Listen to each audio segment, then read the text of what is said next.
আসসালামু আলাইকুম ভিউয়ার্স। কম সময়ে কম খরচে কিভাবে ঘরে থাকা ৩ পিস পাউরুটি দিয়ে অসম্ভব মজার নাস্তা তৈরি করা যায় তাই আজ শেয়ার করব। এটি খেতে খুবই মজার হয়। চলুন তাহলে শুরু করি। প্রথমেই ৪টা পেঁয়াজ কুচি করে নিয়েছি। দিয়ে দিলাম মরিচের গুঁড়া, হলুদের গুঁড়া, ধনিয়া গুঁড়া, জিরার গুঁড়া, গরম মশলার গুঁড়া এবং সেই সাথে দিয়ে দেব আস্ত জিরা। সব কিছুই আমি 1/4 চা চামচ করে নিয়েছি। লবণ দিয়ে দিব স্বাদ মতো। আরও দিয়ে দিব 1/4 চা চামচ কালো জিরা। দিয়ে দিব আদা পেস্ট আধা চামচ। স্বাদ মতো দিয়ে দিব মরিচ কুচি। এখানে আমি ৩-৪টা মরিচ কুচি দিয়েছি। দিয়ে দিব ধনিয়া পাতা। ১ চা চামচ নুডলসের মশলা দিয়ে দিলাম। যদি না থাকে এটা আপনি স্কিপও করতে পারেন। দিয়ে দিব ১টি ডিম।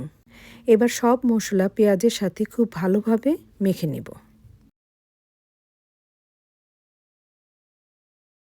এবার একটি বাটিতে পানি নিয়ে নিব ও ৩ পিস পাউরুটি পানিতে ভিজিয়ে নেব। ভিজিয়ে নেওয়ার পর যতটুকু সম্ভব পানিটা চেপে ফেলে দেব এবং পেঁয়াজ ও মশলার মিশ্রণের সাথে মিশিয়ে নিব। এখানে আপনি ৪ পিস পাউরুটিও ইউজ করতে পারেন। এখন একটি প্যানে পর্যাপ্ত পরিমাণে তেল নিয়ে নিব। তেলটা সামান্য গরম হয়ে আসলে গোল গোল বলের মতো বানিয়ে তেলের মধ্যে ছেড়ে দিব। চুলার হিটটা থাকবে মিডিয়াম টু হাইয়ের মাঝামাঝি।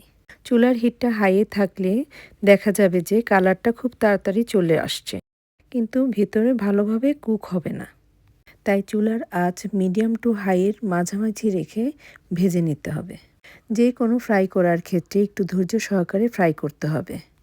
এইভাবে প্রায় ৬ থেকে ৭ মিনিট ভেজে নিলেই সুন্দর একটা কালার চলে আসবে। আমার ভাজাটা কমপ্লিট। আপনারা ইচ্ছা করলে এর সাথে যে কোনো কিমা ইউজ করতে পারেন। বানানো হয়ে গেল হাতের কাছে থাকা উপকরণ দিয়ে ঝটপট একটা নাস্তা। ইফতারি বা অতিথি আপ্যায়নে ঝটপট এই নাস্তা তৈরি করে প্রশংসার পাত্র হয়ে যাবে। ভালো থাকুন, সুস্থ থাকুন, পরিবারের সাথে শেয়ার করুন। আল্লাহ হাফেজ।